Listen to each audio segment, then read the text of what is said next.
একদম স্বাধীন। বাড়িতে তো সারাদিন কাজ করি, তোমরা তো দেখতেই পাও।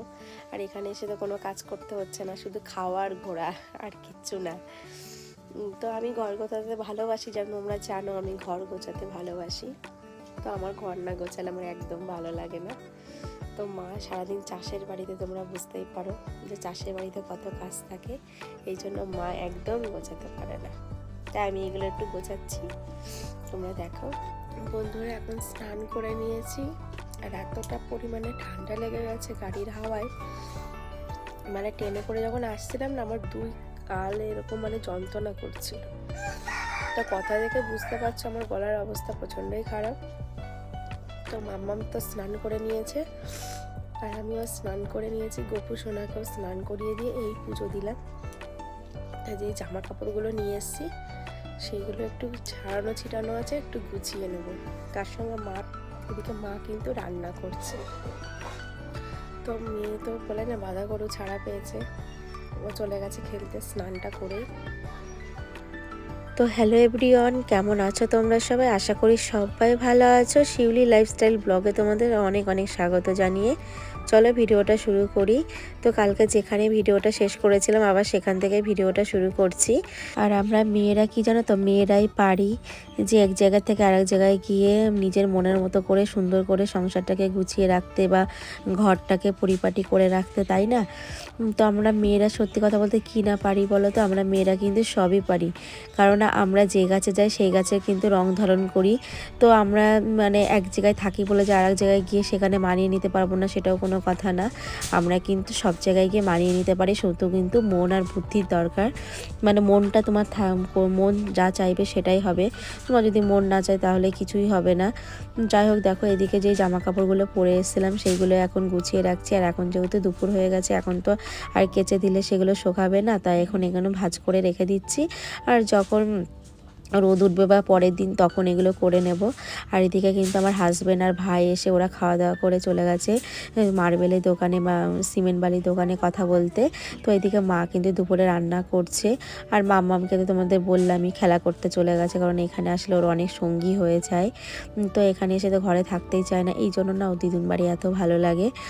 তো তারপরে দেখো ঘরের এই যে জামা কাপড়গুলো, এই যে এখানে, আর শীতকাল মানে জানোই তো তোমরা, জামা কাপড়ে প্রচুর জামা কাপড় হয়। তাই জন্য দেখো এখানে সব কিছু গুছিয়ে রাখছি। আর শীতে বলতে এতজন লোক, তারপরে আমরা এসছি, কত জামা কাপড় বলো তো। তাই জন্য এখানে যে মার শাড়িটাও ভাঁজ করে রাখছি, মানে ঘরে যত জামা কাপড় সব কিছুই গুছিয়ে রাখছি, তাহলে যেখানে জিনিস সেখানে রাখা যাবে। আর আমি সত্যি কথা বলতে এগুলো গুছিয়ে রাখতে ভালোবাসি। তো মাও এগুলো জানে যে আমি এগুলো গোছাই, তবু এসে এটা ওটা পাই না, কারণ একজনের যে গোছানো জিনিস আর একজন না পাওয়াটাই স্বাভাবিক, তাই না? তো বন্ধুরা, তোমরা আমাকে অনেক অনেক সাপোর্ট করছো, অনেক ভালোবাসা দিচ্ছ, তোমাদের অনেক অনেক ধন্যবাদ। এইভাবে আমাকে এগিয়ে যেতে সাহায্য করো। আর যারা নতুন বন্ধু আমার চ্যানেলটিকে সাবস্ক্রাইব করোনি, তারা প্লিজ চ্যানেলটিকে সাবস্ক্রাইব করে আমার পাশে থেকে যেও। আশা করি তোমাদের ভালো লাগবে। আর ভিডিওটাকে স্কিপ না করে প্রথম থেকে শেষ পর্যন্ত দেখো। আর অবশ্যই কিন্তু লাইক কমেন্ট করো। তোমরা কিন্তু অনেকেই আছো যে ভিডিওটা দেখে চলে যাও, লাইক কিংবা কমেন্ট করো না। তাদেরকে বলছি বন্ধুরা, তারা আমার ভিডিওতে এসে লাইক কমেন্ট অবশ্যই করো। আর এদিকে দেখো তোমাদের সাথে কথা বলতে বলতে অনেক কাজ আমার হয়ে যাচ্ছে। তো মা সত্যি কথা বলতে চাষের বাড়িতে তোমরা জানোই কত কাজ থাকে, এই জন্য মা গোছাতে পারে না। আর আমি কিন্তু ছোট দিয়ে, বন্ধুরা, সে যেমনই ঘর হোক না কেন, আমি কিন্তু ছোট দিয়েই গোছাতে ভালোবাসি। তো এই বাড়িতে কিন্তু ছোট দিয়েই মানুষ, ছোটোর থেকে কিন্তু এই বাড়িতে আমার জন্ম, এই বাড়িতে মানুষ, এই বাড়িতে বড় হওয়া। তাই জন্য ছোট থেকে আমি যেখানেই যাই না কেন, বা আমার বাড়ি হোক বা শ্বশুর বাড়ি হোক বা বাপের বাড়ি হোক, আমি কিন্তু সেখানে গিয়ে সেখানের মতো করে কিন্তু গোছাতে থাকি। আমার এটা খুব ভালো লাগে। আর আমি ছাড়া দেখো, আমার বাপের বাড়িতে আমি ছাড়া আমার মাকে গোছানোর মতো কে আছে বলো? সে বেচারা সারা দিন কিন্তু গাধার মতো খাটতেই থাকে। তোমরা জানো চাষি বাড়িতে কত কাজ। আর সত্যি কথা বলতে এখানে একটু লাইটনেসটা একটু কম আসছে বন্ধুরা, তো তোমরা প্লিজ মানিয়ে নিও। আমি যতটা পারছি তোমাদের সঙ্গে ভিডিও করা শেয়ার করছি। তো তোমরা আরও সুন্দর সুন্দর ভিডিও দেখতে পাবে। তো তোমরা কিন্তু কেউ আমার থেকে কিন্তু মুখ ফিরিয়ে নিও না, তোমরা কিন্তু পাশে থেকো আর প্রত্যেক দিনের ভিডিওগুলো দেখতে থেকো। আর এখানে কিন্তু গ্রামের দিকে তোমরা জানো একটু নেটওয়ার্কের সমস্যা থাকে, তাই যতটা পারছি তোমাদের ভিডিও দেখার চেষ্টা করছি বা ভিডিও দিতে পারছি। আর এখানে এসে একদিন ভিডিও দিতে পারিনি, তার কারণ হচ্ছে নেটের প্রচণ্ড সমস্যা।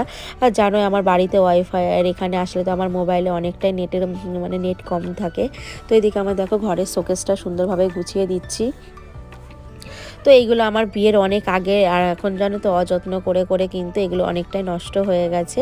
যখন মা নতুন বাড়ি ঘরদোর হবে তখন আস্তে আস্তে আমার ভাই যখন কাজ করতে সবই করে নিতে পারবে, কারণ ভাই এখন ছোট তোমরা তো জানোই। আর আমার বর মানে আমার হাজবেন্ড দায়িত্ব না নিলে কে করবে বলো, তাই ও সমস্ত দায়িত্ব নিয়ে দুদিন থেকে সব কিছু দেখে শুনে সিমেন্ট বালি এগুলো দেখে শুনে তারপরে ও বাড়িতে যাবে। তারপরে ও সপ্তাহে সপ্তাহে এসে দেখে যাবে। আর এইদিকে দেখো আমার কাজ কমপ্লিট। আর এই যে দেখো মা ঠান্ডার জন্য এখানে প্লাস্টিকগুলো পেতে দিয়েছে যাতে আমাদের ঠান্ডা না লাগে। মা এইভাবেই ঘরের মধ্যে পেতে রাখে। আর এদিকে দেখো আমার হাজবেন্ড এখানে বসে বসে কিন্তু বাড়িতে চলে এসছে, ওরা বসে বসে কিন্তু ধনেপাতার বড়া খাচ্ছে, কুমড়ো ফুলের বড়া খাচ্ছে। আর এদিকে আমার মাম্মামে দেখো কত বন্ধু চলে এসছে, ওদের সাথে সময় কাটাচ্ছে। আর মা এদিকে রান্না করছে, চলো দেখি কি রান্না করছে। তো মা এদিকে গরম গরম বড়া ভাজছে আর আমার হাজবেন্ড খাচ্ছে। সত্যি কথা বলতে এই খাঁটি জিনিস গ্রামে খেতে সত্যি খুব ভালো লাগে। আর গ্রামের দিকে তোমরা জানো একটু কথার আওয়াজগুলো বেশি, প্লিজ যদি একটু কোনো সাইডে কথা আসে তোমরা প্লিজ মানিয়ে নিও। তো মা ডাল সমস্ত রকম বড়া কমপ্লিট। আর এখন দেখো মা এদিকে রান্না করেছে ফুলকপি আলু দিয়ে কাতলা মাছ করেছে। তো এই দিয়ে দুপুরবেলা হয়ে যাবে, আবার রাতের জন্য সব রান্না বান্নার আয়োজন করা হবে। তাহলে তোমাদের দেখাবো বন্ধুরা রাতে মা কি স্পেশাল রান্না করছে। তো এদিকে দেখো তারপরে দুপুরে খাওয়া দাওয়ার পর একদম সন্ধ্যাবেলায় সন্ধ্যা দিয়ে গোপুকে শোয়ানো হয়ে গেছে। তো মা এদিকে রান্নাঘরে করবে আজকে আঁচের পিঠে, তো দুধ দিয়ে ভেজানো করবে। আর এদিকে করবে চিকেন মানে দেশি মুরগি। তো এদিকে ভাই না বিকালবেলা বসে বসে দেশি মুরগিটা কেটেছে, সেটা তোমাদের সঙ্গে ভিডিওটা শেয়ার করতে পারিনি। দেখো দুটো মুরগি কেটেছে। তো রাতে রুটি আর এদিকে মাংস হবে, আর মা এদিকে ভিজা পিঠা করছে। তো গরম গরম আমরা একটু আঁচের পিঠাও খাবো, আর মা দুধের মধ্যে দিয়ে ভিজাবে। তো তোমরা তো বন্ধুরা অনেকেই আছো গ্রামের এই পিঠে বা এরকম খেয়েছো, আর কে কে খাওনি অবশ্যই আমাকে জানিও। তো এইদিকে দেখো আমার হাজব্যান্ড একটু দেখো আগুনের ধারে বসে ও একটু খুন্তি নাড়ছে। জানোই তো একটু খুন্তি নাড়তে একটু বেশিই ভালোবাসে। তো কাঠের জাল পেলে কিন্তু এখানে এসে ও রান্না করে, বলে যে আমার কাঠের জালে রান্না করতে ভালো লাগে। তো এদিকে ও কিন্তু এরকম পাট কাঠি দিয়ে মানে কাঠ ধরিয়ে দিচ্ছে, আর আমি এদিকে নাড়াচ্ছি, আর মা এদিকে কিন্তু আটা মাখছে। বলতে পারো আমরা সবাই একসাথে মিলেমিশে কিন্তু আমরা কাজ করছি। আর আজকে কিন্তু রাতে মিলেমিশে সবাই একসাথে কিন্তু খাওয়া দাওয়া করবো একদম জমিয়ে। তোমরা প্রথম থেকে শেষ পর্যন্ত দেখো বন্ধুরা, শেষ পর্যন্ত দেখো, খুবই আনন্দ লাগবে। আর এদিকে দেখো পেঁয়াজ দিয়ে দিলাম, আর মা কিন্তু শিলনোড়ায় মশলা করছে। আর আমাদের তো মিক্সচার মেশিন নেই, আর তার থেকেও কথা মিক্সচার মেশিন থাকলেও মা চালাতো না, কারণ মা শিলনোড়ায় করে করে একদম অভ্যাস হয়ে গেছে। তো ভেবেছি মাকে এবার একটা মিক্সচার মেশিন কিনে দেব। তো কিনে দিলেও বেকার পড়ে থাকবে, কারণ মা বলে আমি চালাতে পারি না। আর সত্যি কথা বলতে যে জিনিস চালাতে পারি না একবার বললে কিন্তু আস্তে আস্তে থাকলে কিন্তু সেটাও শিখে যায়। তো আমাদের কিন্তু গ্যাস আছে, তবুও মা গ্যাসে করে না, কাঠের জালে খেয়ে খেয়ে অভ্যাস। তো মাঝে মধ্যে করে। এদিকে কিন্তু আমার মাংসটাও রান্না হয়ে গেল, দেশি মুরগি গরম মশলা দিয়ে এখন নামিয়ে দিলাম। আর মা এদিকে দেখো আছে পিঠে করছে। তো তোমরা বন্ধুরা অনেকেই জানো, যারা জানো না, যারা কোনোদিন দেখোনি এইভাবে, তারা প্লিজ দেখে নাও। তো মা এইভাবে দেখো এটা কিন্তু দোকান থেকে কিনে নিয়ে এসেছে, নিয়ে এসে গরম করলো, করে হালকা করে একটু তেল দিল। আর এইভাবে কিন্তু ভালো করে কিন্তু বিশেষ করে কিন্তু এই চালের গুঁড়োটা এই মাখাটা সব থেকে মেন। তো এইদিকে দেখো বসিয়ে দিল, দিয়ে কিন্তু এই যে এরকম আমাদের নিয়ম আছে, যারা প্রথম করলে পরে এরকম আছে একটু ছবি এঁকে নিতে হয়। তো এই দিকে কিন্তু আমার মাম্মা অনেক হাসছে, বলছে যে দিদুন পারে না, কেমন ড্রয়িং করছে। যাই হোক এই নিয়ে আমরা খুব মজা করছি। আর এদিকে দেখো পিঠে কমপ্লিট হয়ে গেছে, তো আমাদের দিচ্ছে, আমরা গরম গরম বন্ধুরা খাচ্ছি। আর সত্যি কথা বলতে এইগুলো আমার খেজুরের গুড় আর মাংস দিয়ে বেশি ভালো লাগে। আর মা যেগুলো যেগুলো আমরা খাচ্ছি, যেগুলো আমরা খাচ্ছি না সেইগুলো দেখো মা এইভাবে হাঁড়ির মধ্যে দিয়ে দেবে, দুধে ভিজবে, সারা রাত ভিজবে। আর এদিকে কিন্তু দুধটা পাশে কিন্তু চিনি বা গুড় দিয়ে জাল দিয়ে নিয়েছে। তো এদিকে দেখো আমরা সবাই মিলে একসাথে খাওয়া দাওয়া করছি। তো এখন খাওয়া দাওয়া প্রায় কমপ্লিট, আর আমরা দেখো একসাথে গরম গরম সত্যি খুব ভালো লাগছে, সবাই মিলে মজা করে খাচ্ছি।